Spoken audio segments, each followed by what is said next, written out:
Hello students, welcome back. This week and probably for the next few weeks we are going to be working on argument. I don't want you to think we're leaving rhetorical analysis behind, because in your argument you need to include rhetorical strategies and consider the rhetorical elements like the appeals as you compose your arguments. And so as always, we need to start with the content. And there's actually two folders you need to look at. The first one is the argument folder. And the only notes I want you to pull up today are the art of argument. And let's look at that real fast. These are some nice notes that describe argument, the structure of an argument. And the first part is Cicero's 6-part oration. This is the classical argument. It has these 6 parts. This will help you organize your essay because you need to include all these parts as you write. The first part is the hook, and so it's literally what draws your reader into your essay. And so you will introduce the subject, and you need to make the material interesting to your audience. The next part is the narration, which provides background information.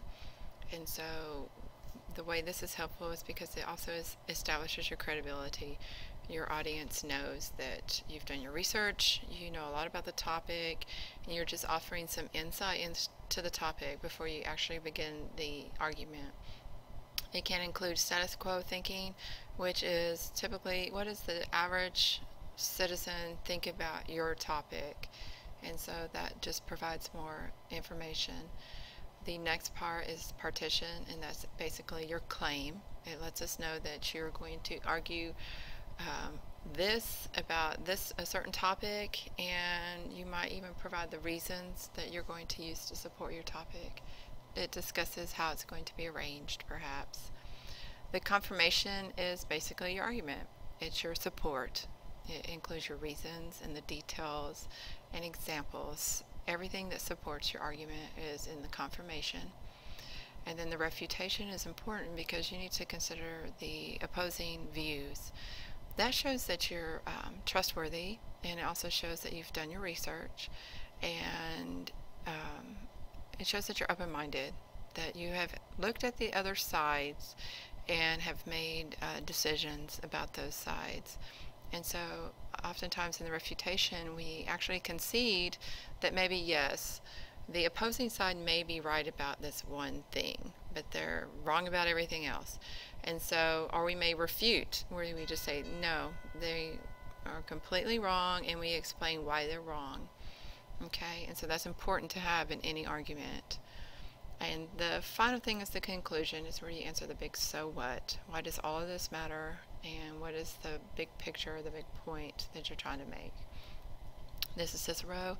Down here is a modernized version of it. It has the same elements. It's just broken down into fewer pieces. So feel free to read that or to try to use that to structure your argument. Then on this second page, it offers you ways to create hooks. And so again, it really depends on if your essay is formal or not, because in some formal essays you cannot use the word I, and so you may be limited because of that. This one nice way is an anecdote, and that's where you just tell a story, a personal story, so that has to be in a certain type of essay where you're allowed to use I, first person. A really solid example is an analogy. An analogy takes something that's unfamiliar and compares it to something more familiar. And you will have or hear this now when people speak, especially if you're talking something, like let's say a business plan, and you can compare that to a ball game, and so the average person can understand what you're trying to say. So analogies are very helpful. Here is the definition. It's these are like sentence stems, and so let's say you're talking about patriotism, which is an abstract concept. Well, you can brainstorm using this. Explain what it is, what it's not, what it's like, how patriotism thrives or when it thrives, when it suffers, what are its characteristics, and what does it make people think of. Just by filling in these sentence stems, sometimes you can create a beautiful definition. Now, you wouldn't want to use all of them in your definition. You would just pick the best ones and maybe develop them a bit more. And then then finally, on the bottom section is support. You have to support an argument. You can't just argue. You have to have an opinion, have reasons for your opinion, and then have support for your reasons. And so this is offers the various types of support. You may have personal experience, and again, it depends on the essay if you're allowed to use first person. You can have examples, and that's maybe something from current events, from your observations, from the news, or allusions from where you refer to history or literature or music even. And then facts and details and expert opinions require research oftentimes, but that is a way to support an argument. Okay, now that's all you need from that. You also need to go into the definition folder because our first example is a definition. And there's a reading passage. It's two really short essays. One is called Why I Want a Wife, and the other one is called Tortillas. There's some discussion questions. You don't have to answer these, but I would advise you to look at them. They will make your the argument more clear in your mind. And then that's it. That's what you really need. So let's look real fast at definitions at these two passages. The first one is called Tortillas, and Berciaga, throughout this whole passage, he is defining tortillas. He's explaining why they're important to him and to his family. He gives background information, personal anecdote. Okay, so this is a definition essay about a concrete item, a tortilla.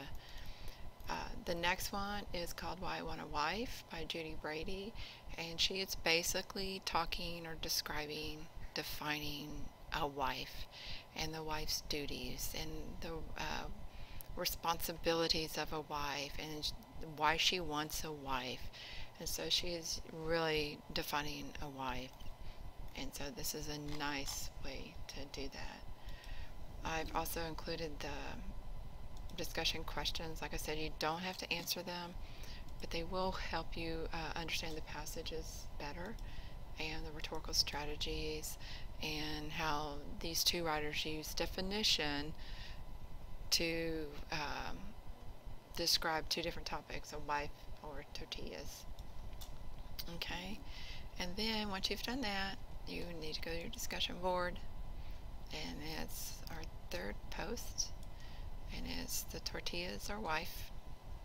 You'll have to create a thread for it, and so you all know how to do that.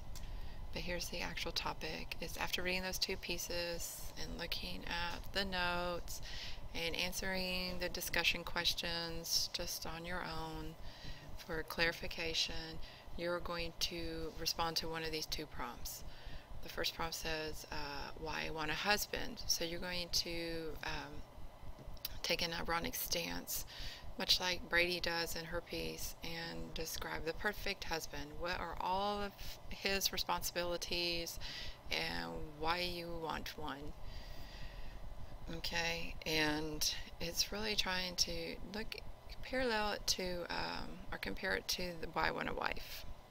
Okay, she's writing about a wife because she's describing her responsibilities, and so this is very similar. What are the man's responsibilities in the household? And the next prompt is for you to define a food that's important to you, to your family, to your culture, to your friends. And so assume your audience is not familiar with the food, so you might need to give us some background information. And why is the food important to you? So this will require a lot of description. Okay, and that's it. Good luck.